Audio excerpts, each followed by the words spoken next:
Broadcasting from the business capital of the world, this is the Podcast Business News Network. Think about this for a second. You eat something and then something happens. I don't mean a trip to the bathroom. I mean things happen within your body. Your skin changes, maybe your hair, the way you feel. It's called EIM. We're going to talk about that today. Things could be happening to you that you're not even connecting to food. Food is so important. It's been said before that food is medicine. Food is everything. And he keeps that on his radar as he does with all these things that happen to us after we eat. Our gut health as well. I call him the gut guy. Nobody knows more about gut health than Josh Dech, who is back with us. Welcome. How you doing today? Steve, I'm so good. I'm fired up to be here. We're just putting a whole bunch of new stuff together for our online courses. It's been a long day, but man, it's one of those days where you're making your mark on the world. 1000%. Like, I quote things you say. I'm the smartest guy in the room now, because everybody deals with gut or stomach issues, things related to food. Everyone in some way at some time. We've all ate something and then you feel, bloated, or you feel this going on or that going on. It's all attributed to food. And that's what we're going to talk about today. What is EIM? So EIM stands for extra intestinal manifestation. I'll tell you, but probably 95 to 99% of the people I work with, right, specializing in the worst gut issues, have some kind of issue outside of their gut, be it brain fog, menstrual issues, skin issues, acne, psoriasis, eczema. Maybe it's arthritis and joint pain. I've seen people with asthma, anxiety, depression. All of these things come back to the gut for a huge laundry list of reasons, but our gut is responsible for almost every health condition you could possibly imagine. We've talked about this before, Steve. For new listeners, your gut is connected to 93% of the leading causes of death in the USA. Now, that's going to include your liver disease, kidney disease, heart disease, Parkinson's, Alzheimer's, diabetes. Your gut has a major role to play in the manifestation or the creation of these diseases inside of your body. And I'll tell you that last 7%, this is 14 out of 15 causes of death as per the CDC. That 15th cause is accidents or self-harm. And so every disease that we're calling, quote, a normal cause of death because they're normally happening, they're so frequent. It's not optimal. It's not normal for the human body. It's just common. But every one comes back to the gut, which means they are largely preventable.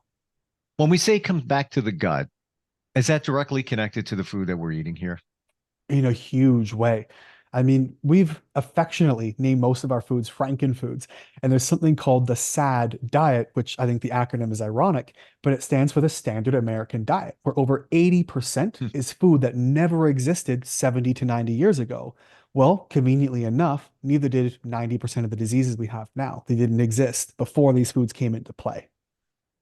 I always say, I want to live in the 1800s when there was a little bit of photography so you could see what was going on there.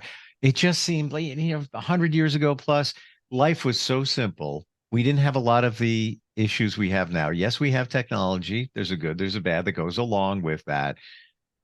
But as I've learned from you, and I use this stat, I'm going to go back to what we talked about last week. French fries in North America, 17 ingredients, I think you said. And McDonald's here, but 3 in the UK. What does that say? We are literally poisoning ourselves. That's what's going on here. We are poisoning ourselves with the food that we put in our bodies. And we think it's a lot of this, we think it's relatively healthy. So let's look at a couple of things that we could be eating and how that could correlate to issues that we're having, like skin issues, brain fog, things like that. Well, it's really interesting. And I say it with love, but satirically, we'll call it satirical love, is that I feel like most of us now in modern time are kind of like a caged animal in a zoo who are finally being let out free to go to the wild. We have no idea how to fend for ourselves, to find food because it's just been so accessible and easy. I'm not saying we need to go back to hunter-gatherers. I mean, you're right. 100, 200 years ago, things were simple unless you were a woman or not white. I mean, let's be real. But looking today, we have so many more things accessible at our fingertips that can make life so convenient. The challenge that we run into is that as things become more convenient, as societies become so much more accessible to everyone, no matter where you live, how old you are, whereabouts you live, everything is accessible at our fingertips. But that convenience is traded for our health, for our long-term outcomes. Our foods we're eating now, like we talked about Frankenfoods, the packaged Mm. foods. And so, like I said, I feel like most of us, we're almost like a caged animal. We don't know what food is. And the example I use, I posted a video on my social media recently talking about veggie straws, right? This new, well, I guess they've had them for a while, but they're vegetable powders and beet powders and pea powders and blah, blah, blah. And they're deep fried with these little straws and they're like a chip. Well, it's got this really nice earth tone palette on the front of it. It's got these nice vegetable words. It looks like it's a good health food. But the reality is they spike our blood sugar. It's full of seed oils, which are hard on the gut and they're inflammatory. And so we have to look at this and recognize that these aren't food. And somebody commented on my video, well, if we can't eat stuff like this, what do we eat? And so my rebuttal to that is we eat food. We eat actual food, the food we ate 200 years ago. And I love that we have a society now where everybody can access everything, no matter who you are, how old you are, race, religion, health status, you can get whatever you want. And it's an amazing access we have now in 2024. The world has changed so much for the better, but it's been sort of this sneaky underlying feeding us of what is effectively poisons, like you mentioned, 17 ingredients in French fries, and you get 20 ingredients in oatmeal. Like, why? What happened to oats and fruit? And this is where we've sort of gone and why these diseases, I think, are so prevalent. Now, when you say that we're fending for ourselves or we're a caged animal, we're just being fed. We're in the cage and they're throwing food in the cage. We're actually buying it, but they're just throwing it to us. I've abandoned the veggie straws a long time ago, but I'm gonna say I fell victim to these snap peas that I have to look closer at it. There's a bag. I just bought it the other day. There's Mhm. black crushed pepper. They seem healthy, but really all of that stuff is, in your opinion, for the most part, just not good for you. Well, I think the best way we can look at it is if it's something your great great great grandmother would not recognize, you probably shouldn't eat it, right? If it doesn't walk or swim or fly, if it doesn't grow on a tree in the bush, in the ground, or in the sea, God forbid you eat things that crawl. That's up to you. That's between you and God. But if it's not something from the earth, we probably shouldn't eat it. And one of my friends, Ben Azadi, he says this brilliantly. He says human beings are the only species smart enough to make their own food but stupid enough to eat it. And so when we Mhm. start looking at what we do eat and we consume, how much of it is actual food? The ingredients slip past us. Most of them we can't pronounce. Most of them are artificial. Most come from a factory. Your canola oils and all these seed oils that you see popularized in social media, the amount of refining and processing, they were actually half these things were designed like canola oil, right, is a Canadian oil base. It was actually designed in World War II as machine oil. And now we eat it in our food. It's one of the most popularly consumed oils on planet Earth. And it's no wonder we're so inflamed and toxic. Where does canola oil come from? It comes from, I believe it's a rapeseed plant. What they do is they take it and machine it and refine it. It goes through these huge heating and cooling and extraction processes. There's additives and ingredients and chemical extractions. And so it's actually a chemical machined, manufactured industrial chemical that we get out from this canola. Again, it's can or Canadian oil product. There's a little bit more to the acronym, but that's the idea. It's a machine oil, better off in your car than in your body. But if you look at it, it's in everything. In Oh fact, yeah. shockingly enough, to the holistic community, the USA has made it illegal to sell baby formula without some of these oils in them. They're required to be a part of it, which is astonishing. Why? One could argue that the rationale might be you need the fats, but they're really high in these inflammatory omega 6s. They're known to cause gut issues, dysbiosis, or changes in your gut bacteria. They're known to be linked to cardiovascular issues, inflammation, cellular issues, all kinds. And so we can go down the rabbit hole of it being nefarious, or we could go down the rabbit hole of it being money. What's the word I'm looking for? Lobbying, right? The financial side of it. We could go down to complete and plain ignorance. It doesn't matter. The point is they're in there, and we have to be aware of this because I work with kids as young as 3 and 4 years old with digestive diseases, and a lot of it starts in some of these places. Canola oil. Okay. Some things need oil in them. Okay, got that. What would you sub that for? So it was a question. What would if you identify food or foods with canola oil, what would you substitute that oil for? Oh, substitute. I like to use things like avocado oil, olive oil, extra virgin olive oil. The challenge is, again, back to our food supply system. This is where consumer awareness becomes so important, and we vote with our dollar. Olive oil, there's a whole miniature documentary on series about the olive oil mafia, on how olive oil, there are not enough olive trees on planet Earth to supply the amount of olive oil we actually consume as a human species. And so we have to go back and recognize now that some of our olive oil is tainted. It's actually a mix or a blend. If you go to a restaurant, they say they're using olive oil. The vast majority are actually using a blend of seed oils of some kind, like canola or vegetable oil with their olive oil. And so olive oils, again, if you're spending more than less than $20 for your average size bottle, you're probably getting a blend. Avocado oil seems to be pretty good.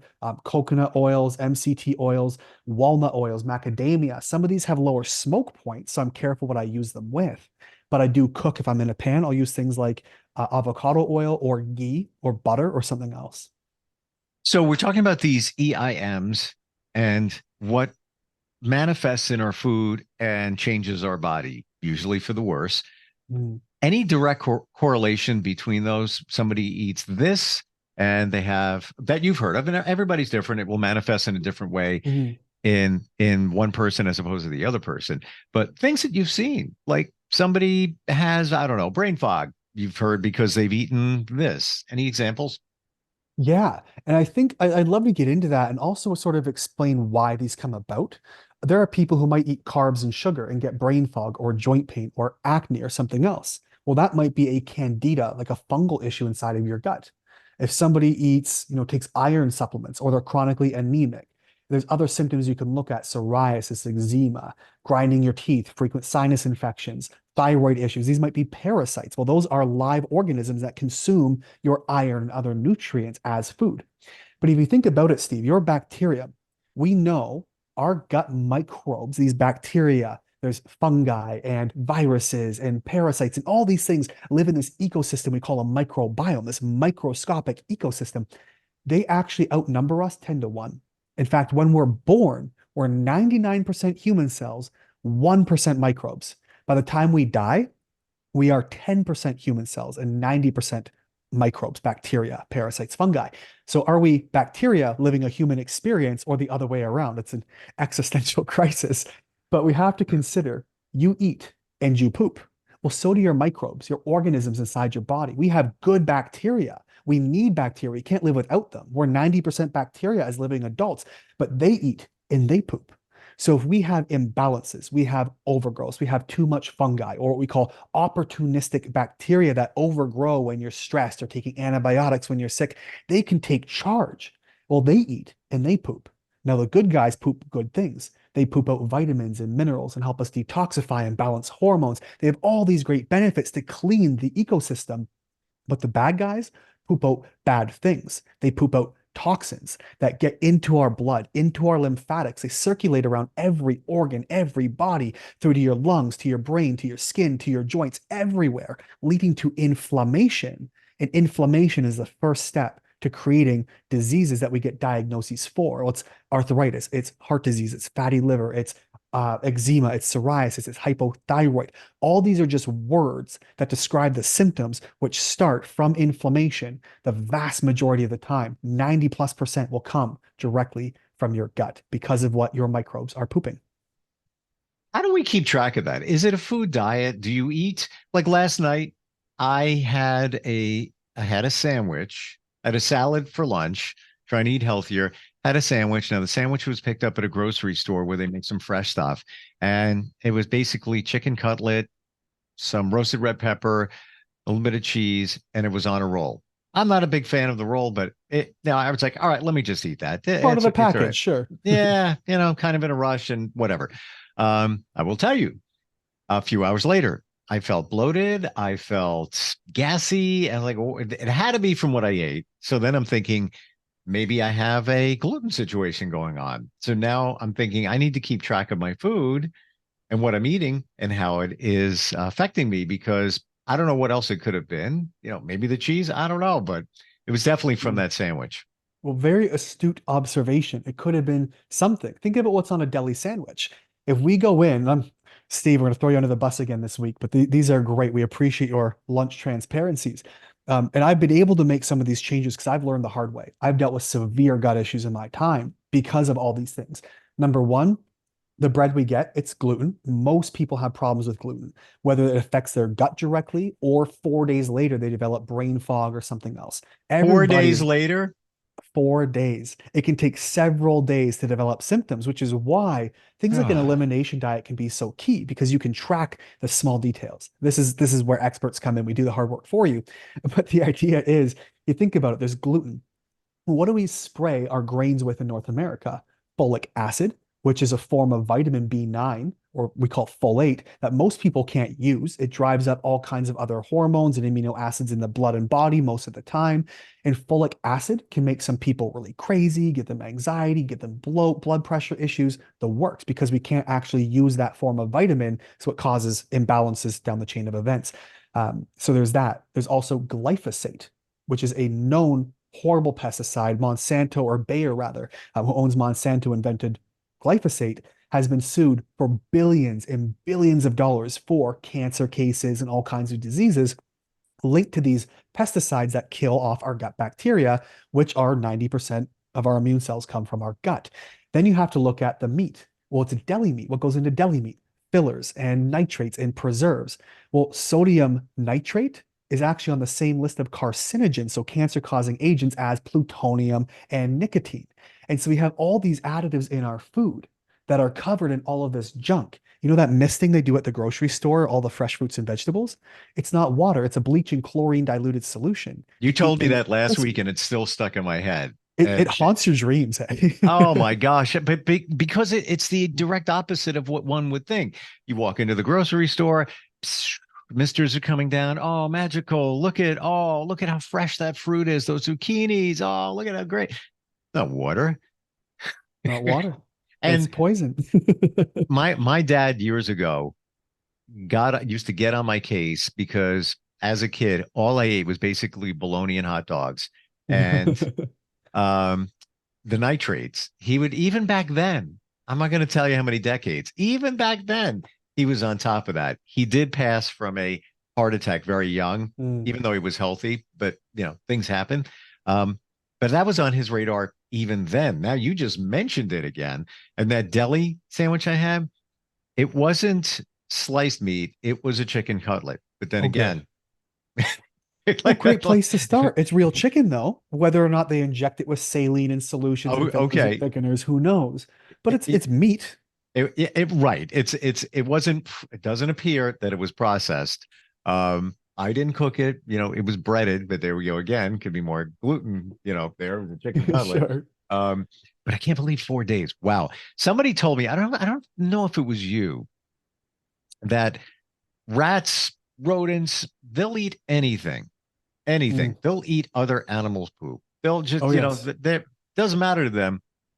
And if you put processed food down on the ground, like those veggie sticks or whatever, typically they won't eat it because they know that it's not good for them. That's right. Animals, I think we're talking about that, it was chickens and other animals that are basically the dumpsters of a farm. They'll eat anything. And I Mm, watched a video of a farmer. He went out to his chickens, he threw out their bugs and beetles and grains and seeds and fruits and all these scraps. They come and scoop it up. Chickens will even eat mice. They'll scoop a mouse up whole. They're like little dinosaurs, but they eat everything. And he threw down some of that Beyond Meat. They wouldn't touch it. They wouldn't eat it because ah, it's super refined and processed. And to us, it smells and tastes like food. So our taste buds go, oh, I could eat that.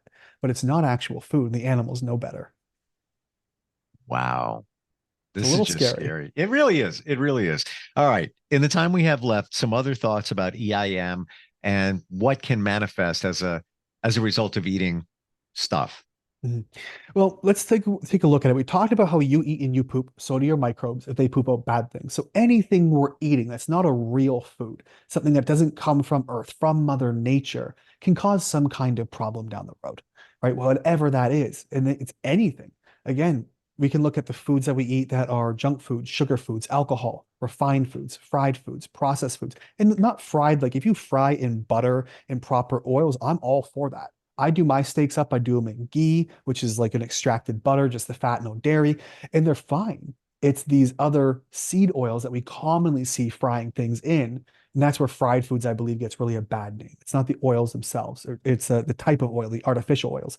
And so anything from a package, anything frozen, anything from a bag, basically anything that's not the perimeter of the grocery store can start causing problems. Now, how healthy you are as a general whole can determine what sort of latitude and leeway your body can tolerate, right? Your tolerance level. If you're a really fit guy, you exercise often, you go to the gym, you're not limping for 3 weeks because your legs hurt so much. But if it's your first time ever and you sit for a job and you don't do anything, you'll pull muscles, you'll have strains, you'll have aches and pains. You can't walk for a couple of weeks properly because you're so sore, because your body is not accustomed, it's not fit enough to handle the damage being done to your muscles. And so if you are really healthy, you avoid these things most of the time, you have a great gut, great microbiome. Body odor is a sign of toxins inside the body. The less toxic you are, the less body odor you have. We all know somebody who maybe has a bad lifestyle, smokes and drinks and eats poorly, really overweight. Maybe they sweat a lot and they smell every time they sweat. Maybe sour, smells like a gym sock. Maybe it smells like ammonia. This can be toxins inside the body coming out and pushing through the skin. So your body's always trying to get rid of stuff. And so whatever we have inside will reflect on the outside. So the limits are endless, but it's really about one, how your body's taking this stuff in and how it produces toxins as a byproduct, what inflammation it causes, which causes dysfunction and disease, what bacterium it's feeding or killing, which is what they eat and they poop out to produce, and how your body's trying to drain all of this junk. You're burning fires, but it's not clean. There's tons of ash. It has to come out somewhere. I don't even know what to say. Uh, Yes, you I know, get that a lot. with especially, people that have body odor, I didn't even think of that it's toxins because I used to work with somebody who loved garlic. I love garlic too, but she would have it for lunch and 30 minutes later, it's just coming out of her pores. Well, if somebody, and that's one smell, but somebody that has body odor, never even thought that that's toxins. It's coming out. It's got to come out somewhere. So it's going Mhm. to come out of your skin. Well, I Wow. started a detox phase recently and I stank. My wife, she's like, "What is wrong with you?" Because I'm purging toxins through my skin. During a detox? That's right. How did you do that? I'm curious. There's a lot of ways to detox. So myself right now, I've done some testing recently, and of course, I specialize in digestive diseases, Crohn's, colitis, all of that. So I recognize my symptoms. I've got parasites, I've got candida, I've got some dysfunction in those ways. And so for me, I'm killing off the candida. It's an overgrowth of yeast bacterium. And so you might see it through if you have a white film on your tongue, sugar cravings, joint pain, acne. You can get these if you have common yeast infections like oral or genital. All these things, fungal infections in your nails, can be a sign of an internal fungal overgrowth. And so caprylic acid is a really affordable, really great, I won't call it the perfect solution, but it can break down those yeast cell walls.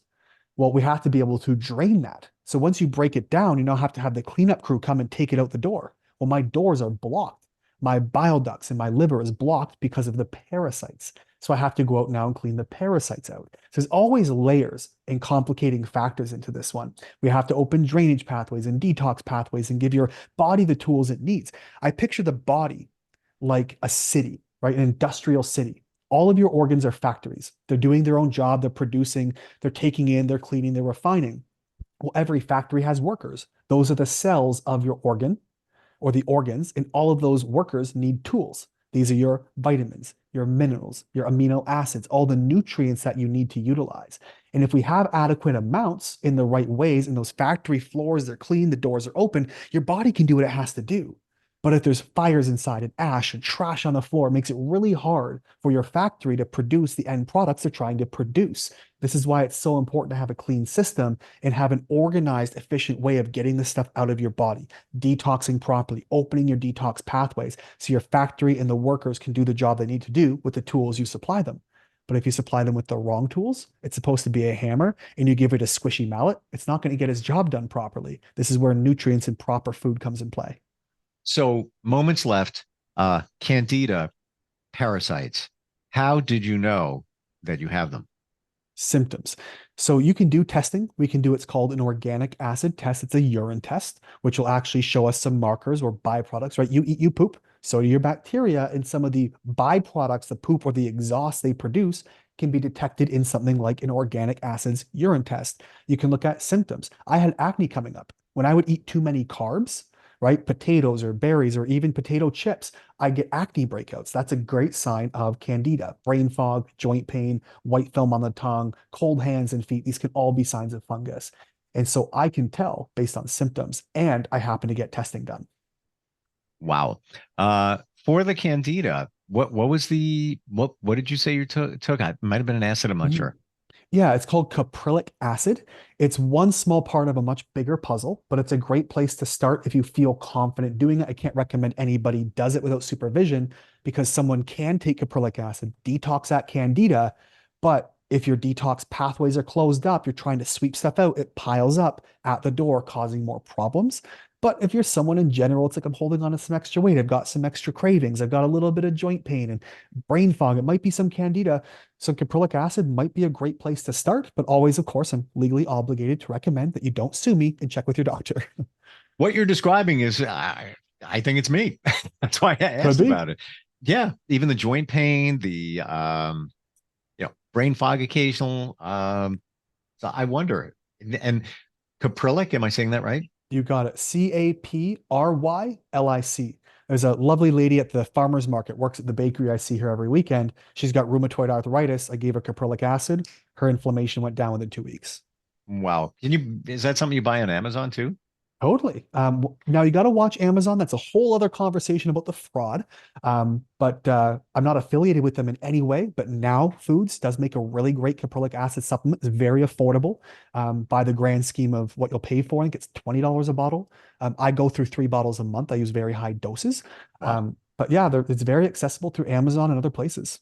What's a final question? What's a safe dose if you haven't cleared the pathway and you don't want to introduce lots of other problems, but you want to start knocking down, let's say you might have candida? Sure, that's a huge risk for liability giving dosage recommendations. What I can say is that I personally use 3 pills 3 times a day.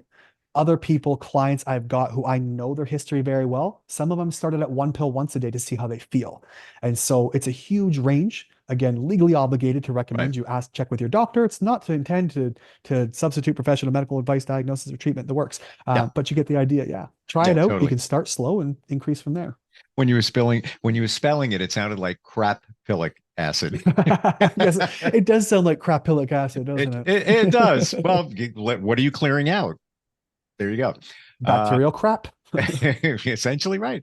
How do we find you, Josh? People have questions. I know that we're dumping a lot here, but it's so important. This could be the answers why somebody's not feeling right. How do we connect with you?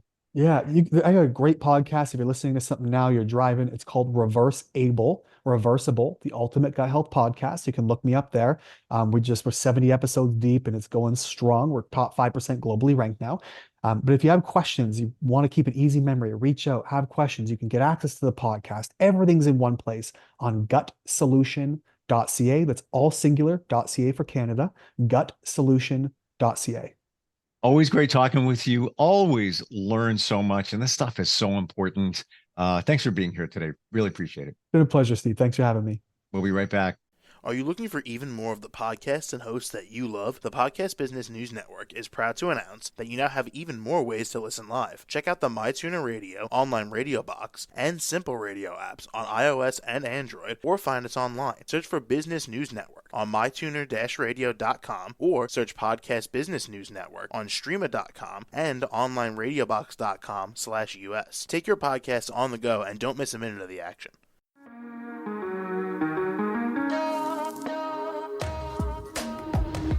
Broadcasting from the business capital of the world, this is the Podcast Business News Network. For nearly 2,000 severely injured veterans, everyday life has become filled with barriers. Day-to-day simple tasks can become pretty daunting. I have to carry my chair up 2 flights of steps or have somebody do it for me. What scares me the most is just the falling. When I'm struggling with my house, I think, to have that one great barrier just knocked down, it's crucial. Home for Our Troops is a wonderful nonprofit that builds a mortgage-free, fully adaptive, handicap-accessible house. And there's no catch. It'll be our very first home that we've ever owned. This is a game changer. This is where your life begins again. We need you to join us in completing this important mission. Please visit hfotusa.org and help build homes and rebuild lives. Because of you, everything's going to be okay.